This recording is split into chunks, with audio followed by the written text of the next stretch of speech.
جو شخص روزانہ صبح و شام 226 مرتبہ یا جبارو پڑھے گا انشاءاللہ ظالموں کے ظلم و قہر سے محفوظ رہے گا، اور جو شخص چاندی کی انگوٹھی پر یہ اسم نقش کرا کے پہنے گا اس کی شوکت لوگوں کے دلوں میں انشاءاللہ پیدا ہوگی۔ تھوڑا سی ایسے جگہ ہٹائی تو وہ دیگ نکل آئی، تو فرمایا پھر مٹھیاں سونے کی بھر بھر کے دیتے تھے۔ اور مجھے ایک صاحب کہنے لگے کوئی ایسا عمل بتائیں، کوئی ایسا عمل بتائیں کہ میں چاہتا ہوں میری 7 نسلوں میں رزق ختم نہ ہو، جو مہنگائی اور حالات اور پریشانیاں میں دیکھ رہا ہوں کوئی ہے؟ 70 اولیاء نے فرمایا کہ جو بندہ یہ وظیفہ پڑھے گا اللہ کا عرش ہل جاتا ہے، لا علاج بیماریاں ہوں، دکھ ہوں، غم ہوں، قرضے ہوں، مصیبتیں ہوں، ناکامیاں ہوں اور پریشانیاں ہوں، اور ایسے حالات کہ جو انسان کہے کہ بس سب تو موت ہی ہے، اس کے علاوہ کوئی راستہ نہیں، کوئی ایسی پریشانی ہو، اللہ کا نظام ہے کہ اس پہ وہ ملتا ہے جو انسان گمان نہیں کر سکتا، سوچ نہیں سکتا۔ یہ فیصل آباد کے ساتھ مامو کانجن میں ایک درویش ہوتے تھے، صوفی عبداللہ صاحب رحمۃ اللہ علیہ، بڑے اللہ والے تھے، درویش تھے، اللہ سے مانگتے تھے، اللہ دے دیتا تھا۔ تو مجھے ان کے ایک شاگرد نے بتایا، اردو بازار لاہور میں ہوتے تھے، کہنے لگے کہ میں ایک دفعہ گیا تو مجھ سے فرمانے لگے کہ میرے سارے کے سارے طالب علم استاد جمع ہو کے آ گئے کہ ہمارے جو ہے وہ ہمارے راشن نہیں، کھانا پینا کچھ نہیں، تنخواہیں نہیں ملی، سب چیز ختم ہو چکی ہے، تو اب ہمیں اجازت دے دیں، آپ کے پاس تو ہے نہیں۔ اچھا فرمایا مجھے چند دن دے دو، جتنے اور دن صبر کر لیا، چند دن مجھے دے دو۔ تو فرمایا پھر بیٹھ گئے مصلی، اور جو سورۃ فاتحہ پڑھی نا جب آتے تھے نا، ایاک نعبد و ایاک نستعین، اس کو جو وجدانی کیفیت کے ساتھ دل کی گہرائیوں اندر کے درد کے ساتھ پکارتے تھے، اتنا درد، اتنا غم، اتنا درد، اتنا غم جو پکارتے تھے، ایسے محسوس ہوتا تھا کہ زمین ساری کی ساری ہل رہی اور ہر طرف ایک نظام چل رہا ہے۔ اور جب پھر اس صورت کو پورا کرتے تھے، پھر سورۃ فاتحہ پڑھتے تھے، اور جب پہنچتے تھے ایاک نعبد و ایاک نستعین، پھر ایسے ہی جو ہے اس کو دہراتے تھے۔ پر بات یہ ہے وہ دعا پڑھتے نہیں تھے، مانگتے تھے۔ ایک ہے دعاؤں کا پڑھنا، ایک ہے دعاؤں کا مانگنا۔ وہ دعا پڑھتے نہیں تھے، مانگتے تھے، اور اللہ مانگنے والے کو دیتا بھی ہے، اللہ مانگنے والے کو عطا بھی کرتا ہے، اور اللہ کی رحمت مانگنے والے کے ساتھ سدا رہتی ہے، ہمیشہ رہتی۔ وہ دعا پڑھتے نہیں تھے، مانگتے تھے۔ بس کہا کہ ایسے مانگے، ایسا مانگا، ایسا مانگا کہ اللہ پاک کو ترس آیا۔ چند ہی دنوں میں فرمایا اللہ نے دکھایا کہ یہ دیگ ہے، سونے کی بھری ہوئی ہے، اور میں نے آپ کے حوالے کر دی۔ اور تھوڑا سی ایسے جگہ ہٹائی تو وہ دیگ نکل آئی، تو فرمایا پھر مٹھیاں سونے کی بھر بھر کے دیتے تھے، اور کہتے تھے اس کو حسب ضرورت خرچ کرنا، خیال کرنا، کہیں فضول خرچی نہ کرنا، اسراف نہ کرنا، اللہ کے خزانے ہیں اور برکت والے ہیں، کہ اللہ ناراض ہو کے چھین نہ لے، کہ اللہ ناراض ہو کے چھین نہ لے۔ مجھے ایک صاحب کہنے لگے کوئی ایسا عمل بتائیں، کوئی ایسا عمل بتائیں کہ میں چاہتا ہوں میری 7 نسلوں میں رزق ختم نہ ہو، جو مہنگائی اور حالات اور پریشانیاں میں دیکھ رہا ہوں کوئی ہے عمل؟ میں کہا بالکل ہے۔ میں نے کہا روزانہ 40 منٹ بیٹھ، 40 منٹ صبح دوپہر شام، جو تیری تنہائی کا وقت ہو، کہ یا اللہ دنیا میں ایسی جگہ کوئی کہیں ہوتی، اکیلے بیٹھے رہتے یاد تیری دل نشیں ہوتی، اکیلے بیٹھے رہتے یاد تیری دل نشیں ہوتی۔ 40 منٹ کوئی ایسا بیٹھ 40 منٹ اس انداز سے مصلی پہ، کہیں بستر میں، کہیں ایسی جگہ جہاں سوئے نہیں، اور بس صرف ایک بار سورۃ فاتحہ پڑھ، اور اس کے بعد ایاک نعبد و ایاک نستعین کو دوہرا۔ جاگ رہے ہیں؟ دیکھتے رہیں، مجھے دیکھتے رہیں، میں آپ کو دیکھتا رہوں۔ آپ اللہ کے اور اس کے حبیب کے مہمان ہیں، آپ کو دیکھنا بھی ثواب ہے، آپ کو دیکھنا بھی ثواب ہے۔ تو میں نے اس سے عرض کیا کہ بس اس کو وجدان سے پڑھو، ایسے پڑھ کے رونگٹے کھڑے ہو جائیں، آنسو بہنے لگ جائیں، دل کے اندر کا درد اور دل کا اندر کا غم اور اللہ کے سامنے حاضری، استحضار اور یہ کیفیتیں تیری ہوں کہ بس اس کے علاوہ کوئی مجھے یاد نہ رہے۔ اس درد سے پڑھو، صرف 40 منٹ۔ 40 کی عدد کے ساتھ کائنات کے رازوں کا بڑا تعلق ہے۔ 40 کا جو عدد ہوتا ہے، بس 40 کے عدد کے ساتھ پڑھ، اور بہت توجہ سے پڑھ اور بہت دھیان سے پڑھ، بہت توجہ سے روز پڑھ۔ مجھ سے کہنے لگا کتنے دن پڑھوں؟ تو میں نے اس سے کہا مجھ سے یہ دن نہ پوچھ، تیرا دل خود بولے گا کہ فیصلے ہو گئے ہیں، بس ختم، دل خود بولے گا۔ یہ بتائیں کہ پیٹ بھرتے ہوئے کوئی گھنٹی بجتی ہے، یہ دل خود بولتا ہے کہ پیٹ بھر گیا۔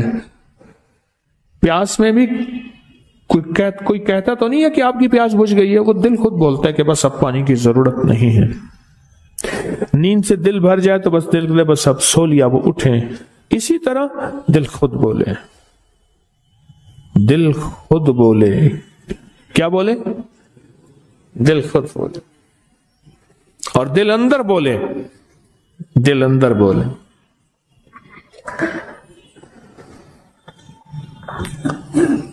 کہ اللہ پاک جل شانہ نے نسلوں کے لیے رزق کی عزت، دولت، برکت کے فیصلے کر دی، بس دل بولے۔ کتنے دیر کر؟ اب یہ تیری اپنے مانگنے میں ہے، اب یہ تیری اپنے مانگنے میں ہے۔ مانگنے میں کمی ہے تو دل نہیں بولے گا، اگر مانگے گا تو پتہ نہیں دنوں میں یا ہفتوں میں، جتنے میں دنوں میں فیصلہ ہو جائے گا، فیصلہ ہو جائے گا۔ اور میں نے اس سے کہا کہ یہ میرے پردادا کے پردادا کا عمل ہے، ان کا یہ عمل ہے، میرے پردادا کے پردادا کا عمل، جو ہماری خاندانی یادداشتوں میں یہ لکھا ہوا ہے، لکھا ہوا ہے۔ اور فرمایا اگر یہ کوئی بندہ کر لے، اللہ نسلوں کا رزق اللہ سے منوا لے۔ اور میں نے اس سے کہا خیال کرنا، رزق کے روحانی ساتھ منوانا، رزق کے روحانی ساتھ منوانا، رزق کے روحانی ساتھ منوانا، ورنہ دولت، مال، چیزیں مل جائے گی جس کے بارے میں کہا جاتا ہے کہ بعض بندے ایسے ہوتے ہیں اللہ پاک ان سے لقمے نہیں چھینتا، سجدے چھین لیتا ہے۔ اللہ ان سے لقمے نہیں چھینتا، کیوں؟ رزق جسمانی دوسرے لفظوں میں مل رہا ہے، اور رزق روحانی اللہ چھین لیتا ہے۔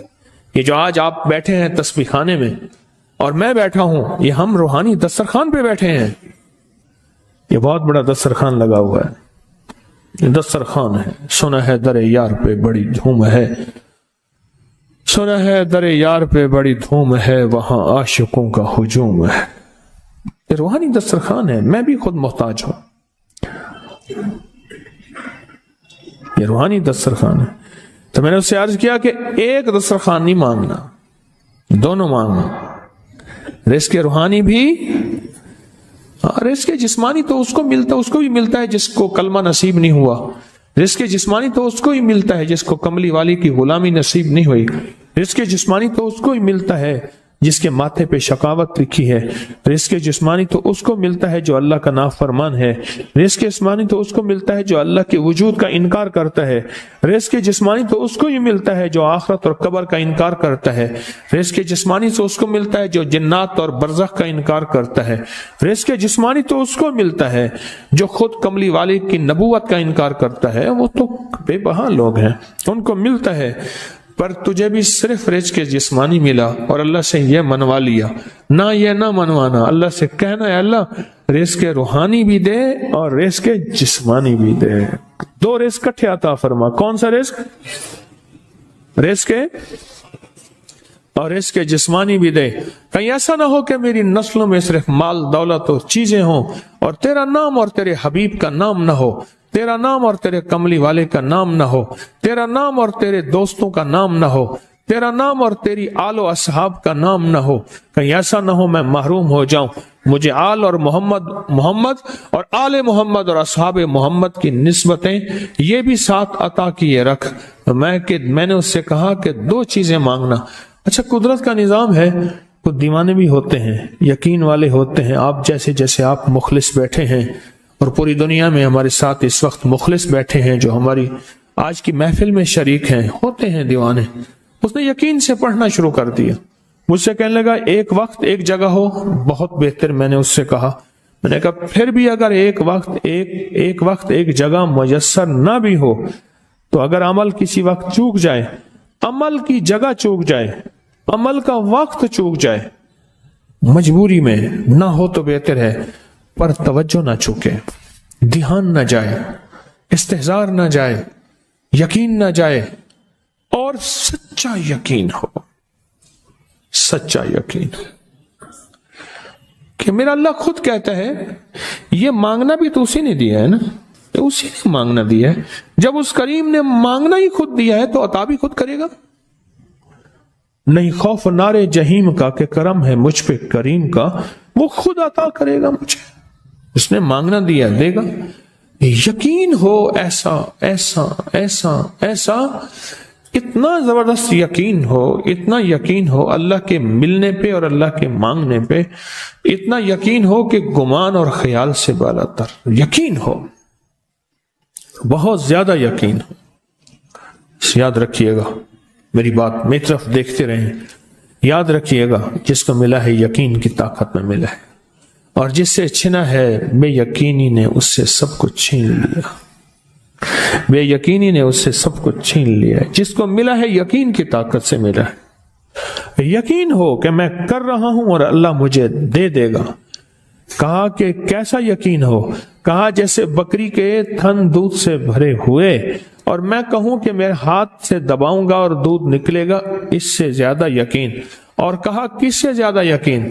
کہا کہ ایک بڑا نوٹ ہو اور بڑا نوٹ کے اندر جو ہے ایک آنے کی چیز آنی ہے، تو میں کہوں گا اس سے تو اس کی نوٹ کے اندر تو ہزاروں آنے ہیں، اور میں ایک آنے کی چیز، ایک ٹکے کی چیز لوں گا اور میرا کام بن جائے گا۔ اس سے زیادہ یقین ہو، اور اس سے کہیں زیادہ یقین ہو کہ سخت پیاس ہے اور میں پانی کو دیکھوں، اور پانی کو دیکھتے ہی مجھے یقین ہو کہ اس سخت پیاس میں میرا پیاس بجھ جائے گی، پیٹ بھر جائے گا۔ اس سے کہیں زیادہ یقین ہو۔ میں پھر بھی یقین کو نہیں سمجھا سکا، علم بھی محدود ہے، الفاظ بھی میرے پاس محدود ہیں۔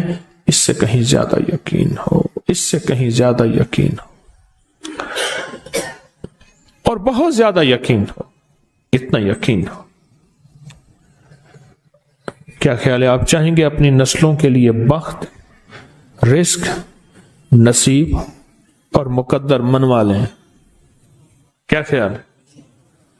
وہ بڑا کریم ہے۔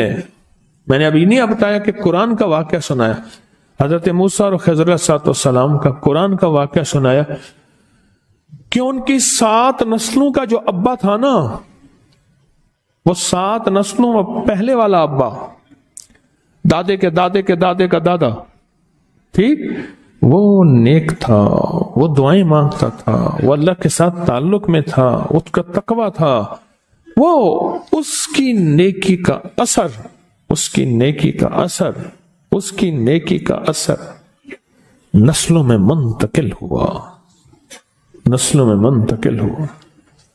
پڑھ لیں، مانگ لیں، اللہ سے کر دیں کہ اللہ میرے لیے اور میری نسلوں کے لیے رزق روحانی اور رزق جسمانی کے فیصلے کرتا ہے،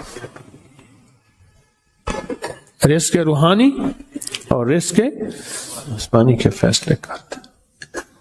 شاہ عبد الرحیم تھے شاہ ولی اللہ رحمت اللہ علیہ کے والد محترم، انہوں نے شاہ ولی اللہ سے کہا بیٹا میں تجھے روحانی مشقیں کرا رہا ہوں، ایک مشق ایک بھی کر لے، اپنے لیے اور اپنی نسلوں کے لیے اللہ سے رزق منوا لے۔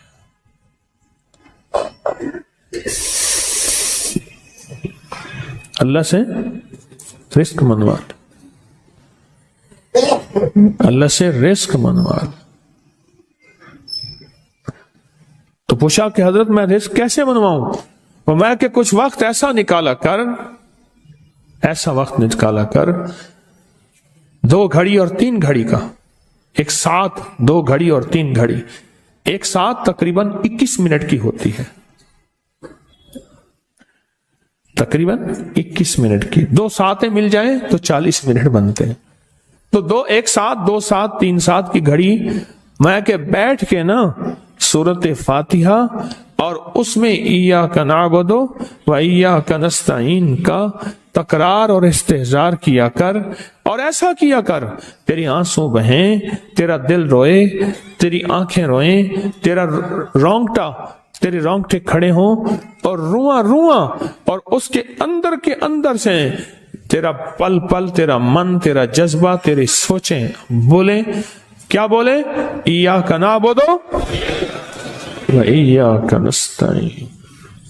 تو ایک میلہ تھا اللہ کے نیک بندوں کا، تو اس میں 70 اولیاء جمع ہوئے، 70 اولیاء جمع ہوئے۔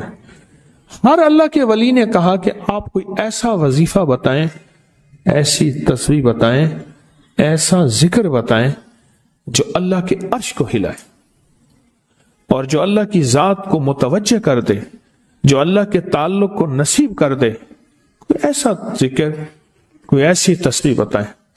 فرمایا سب نے بتایا کہ سورت فاتحہ ہے، اور اب سب سے پوچھا سورت فاتحہ میں کوئی ایسا جز بتائیں جو سورت فاتحہ کا دل ہو۔ سورت یاسین قرآن کا دل، لیکن سورت یاسین کا دل سلام قولا من رب الرحیم۔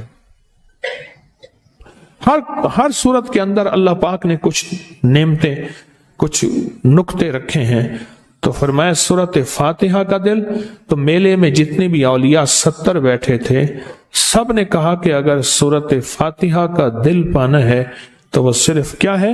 ایاک نعبد و ایاک نستعین۔ اس کا مفہوم عام سادہ سے یہ ہے کہ مولا غلامی تیری، در کسی اور کا۔ جب غلام تیرے ہیں، منگتے تیرے ہیں، بھکاری تیرے ہیں، محتاج تیرے ہیں، پھر در بھی تیرا ہے،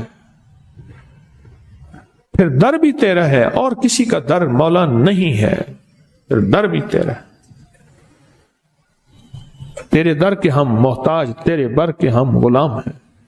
تو میں نے اس سے کہا کہ یہ وظیفہ کر، سارا دن پڑھی ایاک نعبد، اور کام بھی کرتا رہے، وضو بے وضو چلتا بھی رہے، یہ پڑھتا بھی رہے، پڑھتا بھی رہے، پڑھتا بھی رہے، چند دن چند ہفتے یہ عمل کر، اور رات سوتے ہوئے سورت فاتحہ پوری کر 40ویں، اور پھر درود پاک پڑھتے پڑھتے سو جا۔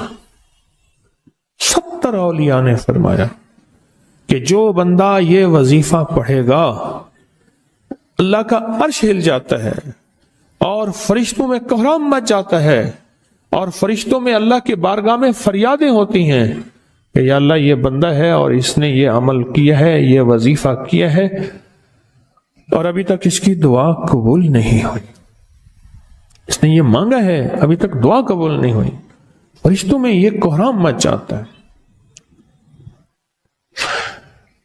ایک اللہ کے دوست تھے، سوتے سوتے ایک دم اٹھ بیٹھے، اٹھنے کے بعد وجدانی کیفیت کے ساتھ جو ہے یہ وظیفہ پڑھنے لگے۔ تو کسی نے پوچھا کہ حضرت کیا ہوا؟